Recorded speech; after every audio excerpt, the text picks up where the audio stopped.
Boker Tov. Today's Daf Yomi is Moed Katan Daf Chaf Aleph, Moed Katan 21. We're going to start on the bottom of Chaf Amud Beis, on the bottom of 20b, where the Gemara says, Amemer Shachavle Bar Berei. Amemer's grandson died, and we've been learning that you mourn for, according to some opinions in the Talmud, you mourn for also Shaniyim, second degree relatives, which is a grandson. So Kara Ilave. So he tore his clothing for him. Asa Berei, then his son showed up, and we have a concept that Ba'apa, that when you're in front of the person who's a mourner, if you're a relative, you also mourn. So Kara Ba'apa, he tore his garment again in front of his son. Then he remembered the Miyusha of Kara, that he tore his garment while he was sitting. And he said, you know what? The law is I have to stand when I tear my garment. So come, Kara Mu'umad. He got up and he tore his garment while standing. Amoy Ravashi Amemar. So Ravashi said to Amemar, Kriya de Mu'umad Minoah. And so Ravashi said to Amemar, wait 1 second. How do we know that you are supposed to tear your garment while standing, that you need to stand while you're tearing your garment? So Amemar responded to this, its implication is that Amemar responded because it says, Vayakam Eov Vayikras Milo, that after Job heard that all of his children died, Rahmano Etzlan, Job chapter 1 verse 20, it states that Job stood up and he tore his cloak. So it says the Gemara on the top of 21a, if that's the case, Vayikra Vayamod means that you are Vayikras Milo means you're obligated to tear your garment. But what about the fact where it states, when with respect to the law of Yibum and Chalitza, that if a person has his brother-in-law die and his brother-in-law had no children, then he has to marry the widow, that's called Yibum. But if he doesn't want to marry her, it's called Chalitza, and she removes his shoe and spits on the ground. But if the verse says, Amad v'amar lo chafatz di lakachta, he stood up and he says, I don't desire to take her. So doesn't that mean doesn't that mean you have to stand up when you do chalitza? But we learned in the Brisa, Ben Yoshev, Ben Omi, Ben Muta, that you could do the chalitza when he is sitting, when he is standing, or when he is reclining. So you don't need to be standing. So why? How can you derive from the fact that the verse says that Job stood up when standing doesn't always mean that it needs to be done standing? Amarle Hasam Loksiv Vayamod. So he says there it doesn't state that Vayamod, like in the Joseph, you have to stand up. There it says he stood. It just saying en passant, so to speak, but it doesn't mean that you have to stand up. Vayamod Vayomer. It didn't say Vayamod Vayomer. Here it says you have to stand up and you have to tear your garment. Job stood up specifically and he tore his garments. So Rami Bar Chaman gives this explanation also. How do you know that the tearing of the garment needs to be while you're standing? Because it says Vayakom Eov Vayikra. Job stood up and he tore his garment. So that's the point. Vayikra as Me'il. Job stood up and tore his garment. So the Gemara says, well, wait, don't bring me a proof from Job. I mean, Job is obviously the exception to the rule because Job had more tsaros than everybody else in humanity, in humanity of history, in the history of humanity. Job had more tsaros. Maybe he had a stricter shiva because of all the terrible tsaros he had. Because if you're not going to say that he had a stricter shiva, what about the fact that the verse states Vayagaz es rosho, that Job pulled out the hair from his head, which, by the way, you're not allowed to do specifically about a relative. So some say that Job pulled out the hair for his head, and it was over his loss of money. But anyway, you think everybody's obligated to tear out their hair? You're not allowed to. So it must be that there's a different source. El Mehacha says, Rami Bar Chama says about King David, that after King David, what happened was Amnon, one of the sons of David, he did a sexual assault on Tamar, David's daughter. But Tamar was Amnon's half-daughter. And so Tamar's sister, Avshalom, gathered all the sons of David, and he killed Amnon, and all the others ran away. All the other princes ran away. They thought he was going to kill them. And David got the message, and he thought that all of his sons had died. So what did David do? David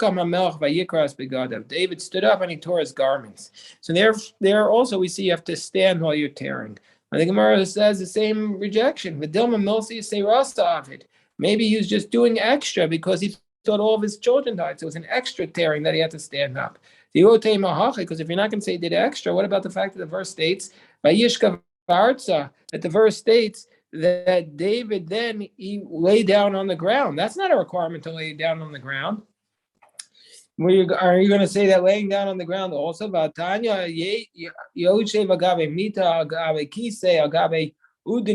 you sit on your bed or your chair or udania, that's maybe like a type of tool or a mortar. Well, you have not fulfilled your obligation. You have not fulfilled the obligation of overturning the bed. So we see from here, so therefore this is a proof for the idea that it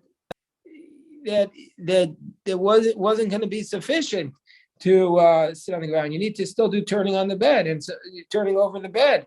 And so therefore we see from here that lying down on the ground is not sufficient. And so for sure David did turn over the bed. And so therefore that this was an extra thing he did here when he lay down on the ground, was in addition to turning over the bed. And so therefore, if that's the case, it's clear David is doing other things. And so therefore his standing cannot teach us about whether everybody else has to stand when they tear their garments. And Gemara says, no, really, it means ke'ein. It doesn't mean he actually laid down on the ground. He didn't do that extra. He really it was like he laid down on the ground because he laid down on his bed. So David didn't do anything extra. So that teaches us you need to stand up when you need to tear your garment. Now, the rabbis taught that dvarim she'avel asar. These are the things that a mourner is prohibited to do, or elu dvarim she'avel asar. These are things that a mourner is not allowed to do. There's a lot of things that a mourner has to do, but these are the things that a mourner is not allowed to do. Asar b'melacha, a mourner is not allowed to do work. Rechitza, bathing. Sicha, rubbing. These oils on one's body. B'tash and shamita, a mourner is not allowed to engage in marital relations. Ne'ilas asandal, wearing shoes. The asur across betorah, neviim ksuvin, a mourner is not allowed to wear. A mourner is not allowed to read the Torah, the neviim, the ksuvim, l'shanos b'mishnah, b'midrash, b'hilchos hashas, shas u'vagadas. And the mourner is not allowed to study the mishnah, the midrash, the halachos, the shas, which some say means Talmud, some say it means Mishnah, and u'vagadas. It's not allowed to study the homilies. And if a lot of people need this mourner to teach them, then he doesn't have to hold back. There's once an incident where Rabbi Yossi's son in Tzipori died. He entered into the study hall, and he expounded the whole day. So we see that even though he was a mourner, he was allowed to expound the whole day on Torah study because the people needed him. And Rabbi Barchana Isra Beimil. So another incident, Rabbi Barchana, he suffered a loss. Isra Beimil. So he suffered a loss. And so what happened? He said, you know what? I'm not going to go out today and give my drashas. I'm not going to go teach. He said, you know what? The law is that if the people need you, you're allowed to teach, even though you're a mourner. So he said, you know what? I'm going to go teach. Not only that, I'm going to establish an Amora. So first of all, what's an Amora? We generally refer to all the sages of the Mishnah and the Braisos as Tanoim, and the sages of the Talmud, the later ones, as Amorayim. But here we see what does an Amora literally mean? Amora is one who says that he repeats the things, is the interlocutor, that the Rebbe who's giving the shiur, he doesn't have a microphone, so he says it to the Amora, and the Amora knew how to repeat it to everybody else. So he thought, you know what, once I'm teaching, let me do it the right way, I'll get an Amora. So Amorei, Rav, so Rav said, Tanya, we learned in the Brayso, Bavachal Yamid Turgaman. As long as you don't set up a Turgaman. A Turgaman is another phrase for the Amora, means Turgaman, translator, one who brings out the language to the people. So the Gemara says, well, okay, so you're saying the people need him so he could teach, but what's he supposed to do if he doesn't have a Turgaman? Oh, this is what he has to do. Ki other time, you're like the following brisa. Ma'asu meis benoshel Rabbi Yehuda bar Elai. Rabbi Yehuda bar Elai's son died. V'nichnas l'beis hamedrash. So Rabbi Yehuda bar Elai enters the beis medrash. V'nichnas Rabbi Chanina ben Akavia. Rabbi Chanina ben Akavia enters after him. V'yashav b'tzido, and he sat next to him. V'lacha shula Rabbi Chananya ben Akavia. And he entered it, and he whispered it to Rabbi Chananya ben Akavia. Rabbi Chananya ben Akavia was Torgaman. So he told it to Rabbi Chananya ben Akavia. Rabbi Chananya ben Akavia said it to the Torgaman. And the Torgaman is Shmuel Rabbim. And the Torgaman told it to everybody. So there, first of all, it's not only once more removed, but also he's telling it to a great rabbi, Rabbi Chananya ben Akavia. So I guess people weren't certain who itself was saying to the Torgaman. Was Rabbi Chananya ben Akavia? Some must have come from him too. So therefore, it was a shinoi. So that's how you could do it. Says the Gemara, Tan Rabbanan. The Brisa says, "Avel Gimel Yomim Harishonim." A mourner the first 3 days, also on the tefillin. For a mourner the first 3 days, you can't wear tefillin. Mishlishi ve'elach, mishlishi b'chal mutar on the tefillin. From the third day onward, including the third day, the mourner can wear tefillin. Meaning to say, first 3 days is a mourner no tefillin. Except day 3, we say miktas yom kikul. We say a portion of the day is like the whole day, and so you could already start to put on tefillin on day 3 in the morning once it's been a little bit after sunrise. And now we say that this concept is the a little bit day is the whole day. And once we say you can do it, you must do it. So therefore, the mourner has to put on tefillin on starting on day 3. And vimbo panam chadash. And if a new people showed up, and the new people they don't know that you know that well, and they're going to see that you're wearing tefillin, you might say, "Oh, I have to take it off," because they're not going to know that I didn't wear it the first 2 days. Still, anal cholates. You don't remove the tefillin. That's the position of Divrei Rabbi Eliezer. So Rabbi Eliezer says 2 things. You start on day 3, and if people come in, you don't remove the tefillin. Whereas Rabbi Yeshua says, he argues with Rabbi Eliezer in 2 points. He says, "Aval beis yomim harishonim asar ani tefillin." He says that a mourner doesn't wear tefillin the first 2 days, but starting on day 2, you can wear tefillin. So basically, practically speaking, the mourner doesn't wear tefillin for 1 day. And however, he argues, so there, Rabbi Eliezer said 2 days, and Rabbi Yeshua says 1 day. And he argues where he says, Vimbo panam chadashos, and if somebody new showed up, choletz. Whereas Rabbi Eliezer said you don't remove the tefillin if somebody new shows up. Rabbi Yeshua says you must remove the tefillin. If somebody new shows up, you remove it. So says the Gemara, Amar Rav Masna, my time at Rabbi Eliezer. What's the reasoning for Rabbi Eliezer? Because it says, Vayitamu Yemei. What's the reason why Rabbi Eliezer says 2 days is the period of mourning? Period where you don't wear tefillin, because he learns it out from the mourning for Moses. And they completed the days, and the plural of mourning for Moses, and the plural of days is 2. So that's how they know that the days for Moses' mourning was 2 days. And Amar Ravina, my time with Rabbi Yeshua. And what's the reason why Rabbi Yeshua says it's 1 day? Because it's based upon the verse. What does the verse say? And the last day was a bitter day in Amos, and so the end will be one bitter day. And so we see from here that bitterness is 1 day. So Rabbi Yeshua what is Rabbi Yeshua says that the days of mourning for Moses were days. So why doesn't he say 2? Moshe did talk of family. He says, no, you're talking about Moses.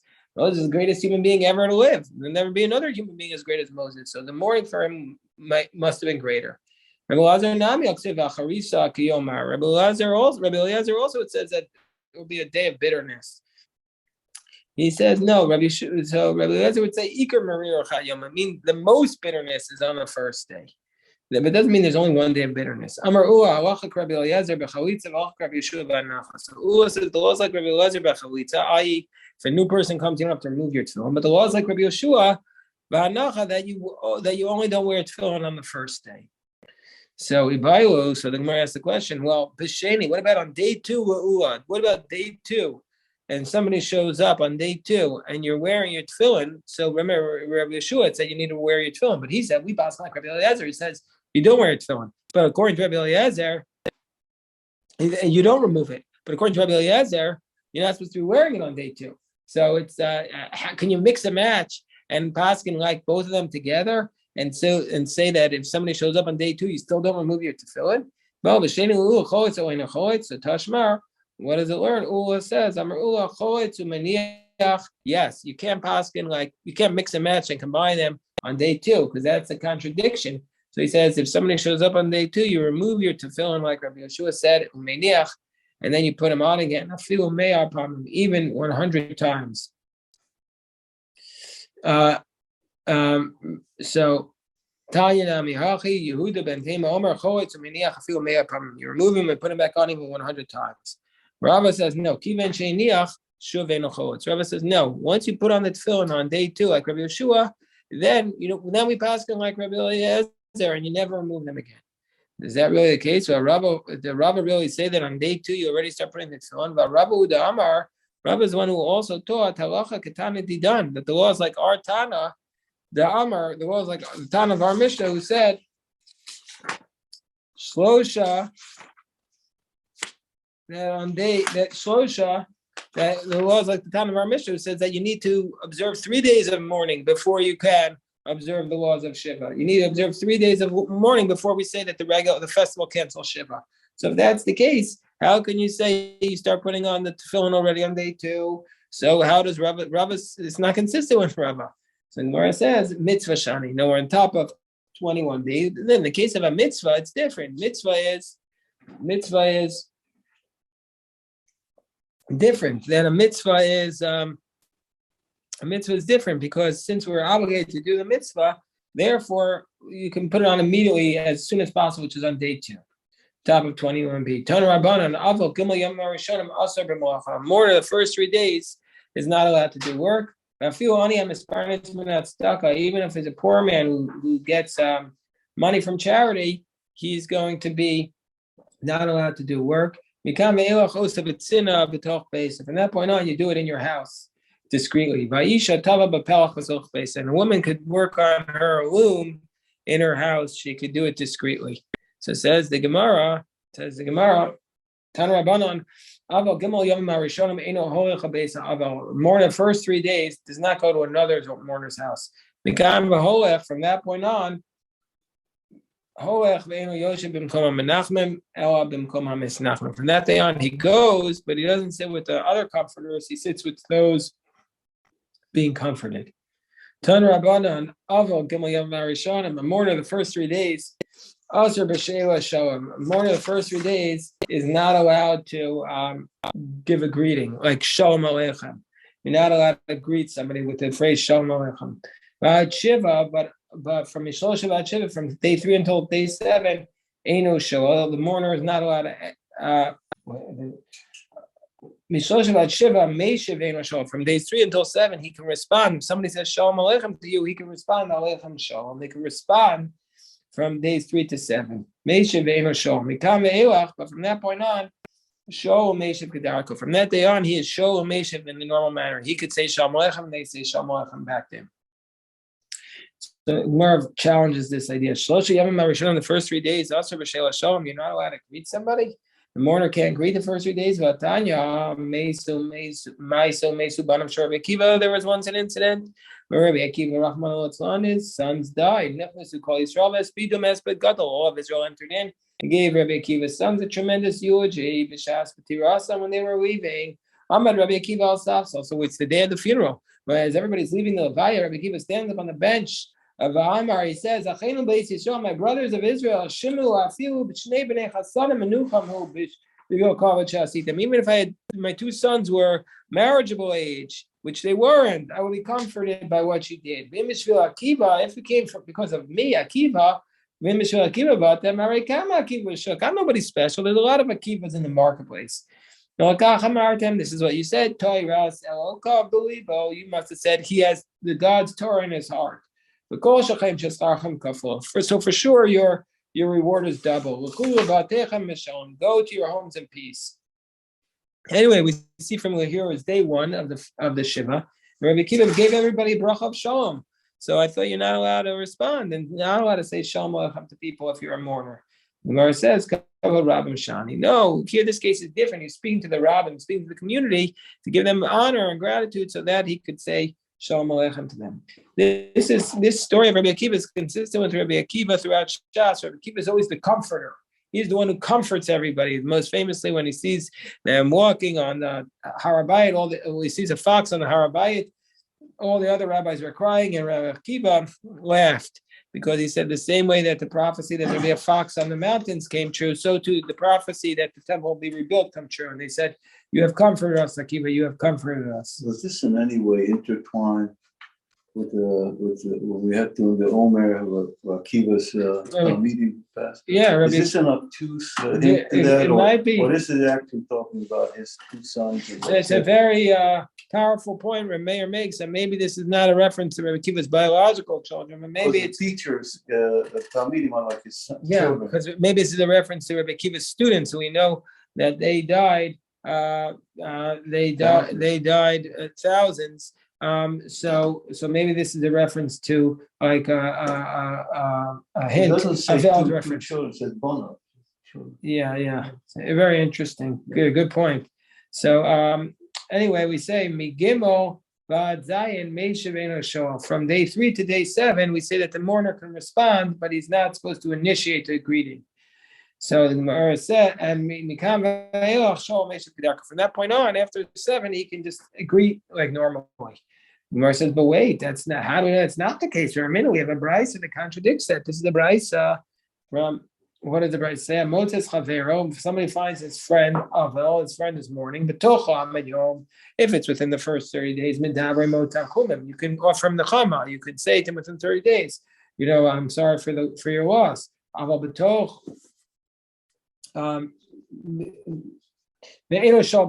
30 days, you don't greet him. After 30 days, where you greet him, but you stop asking him about the loss. You don't say nechama for your relative. If Rahman somebody's wife dies, and he marries another woman, so then the friend can't go into the mourner's house within the first 30 days since he remarried. Can't go to the house because he remarried, and so therefore, because his what might happen is the new wife might be upset that he's talking about the old wife. If you find the guy in the marketplace, you say to him in a small, soft voice, "I'm sorry for your loss." So anyway, we see from here that even after 7 days, it says you're not supposed to be shol b'shlomo. After you're not supposed to ask after 7 days. But we had just said that after 7 days he's shol meishav kedarko, that he asks and responds in the normal manner. So how do we explain this contradiction? So it says Ravidi Barabin, who shol b'shlom acherim, shacherim shurim b'shlom, acherim ein sholom b'shlomo, shu eino shari b'shlom. Yeah, after 7 days he can ask about how other people are doing, because they're doing well, but other people are not supposed to ask how he's doing because he's not doing well, so they're not supposed to say Shalom Aleichem to him. Mor says, well, Meishiv, but it says Shalom Meishiv Kedarko. It says he responds in the normal manner. That means that people ask him. Yeah, that's because they didn't know. They didn't know he's a mourner. Well, if they don't know he's a mourner, awesome nami. Well, in that case, also in the case. In that case, also in the brisa, also it says that we should say it's the same scenario. No, hasamodahu mahadahu. In the first 3 days, when they try to tell him that he shalom aleichem, he says, "Wait, I'm a mourner, and so therefore I don't respond." But here after the shiva, he could respond. He doesn't need to tell them. That he's a mourner. So the Gemara says, but we're still going to be bothered by this concept that you said in the Bryce. It says that after 30 days you can be shol v'sholom. But we have a problem about this because what is the next Bryce? If you find him to be a mourner within the first 12 months, you can say words of comfort, and you don't greet him. So this is after 30 days. Even the first 12 months, you don't greet him. But after 12 months, but after 12 months, you ask for his welfare, and you don't speak with him tachumin. You mention it like very obliquely. So we see from here, and Amar Meir taught Amotis Chaver Avo Achar Beis Kodesh Midaber Tachumin. Rav Meir says, if you find your friend after 12 months and you start to comfort him for his loss, you missed the boat. It's too late. So if you start to do that, What's he like? Like a person whose leg broke, and it healed. And Matsu Rofe, a doctor finds him, and the doctor says to him, doctor says to him, come to me. I'm going to break your leg and I'll heal it. Yeah, the doctor says, let me re-injure you and heal you so you'll know how great a doctor I am. So that's like somebody who's after their 12 months of mourning are up, that the person comes to them and wants to offer him comfort for his loss. It's too late. You missed it. You missed the point. It's too late. So anyway, but that's just like the Gemara really doesn't even need to bring this story of Rabbi Meir. I think it's just trying to give us some mussar about it. But anyway, we see from here that you're not supposed to be shoal for the mourner from 30 days to 12 months. Whereas the earlier Bryce said after 30 days, you can ask, say Shalom Aleichem to the mourner. So how do we deal with that? The Gemara answers, Gemara says, Lo kasha haba aviv v'imo haba shar krovim. No, the distinction is if by a father or mother where the mourning is 12 months, you're not supposed to say Shalom Aleichem to them for 12 months. But by other relatives where the mourning is 30 days, after 30 days, you could say Shalom Aleichem. Gemara says, Hasanami yidaber imo temchumim min atzad. But still, by that scenario as well, by other relatives, even after 30 days, he should just ask about nechama from the side, meaning to say not directly. Why did the Brisa say that after 30 days he shouldn't do any nechamim at all? So the Gemara says, you're right, that's correct. When does it mean when it says in the source that after 30 days he shouldn't speak with him at all? The Gemara says, in the normal manner, he shouldn't offer him comfort. But he can speak to him in an indirect manner about it. Okay, so we'll stop here. God willing, if anybody has any questions, I'm happy to address them.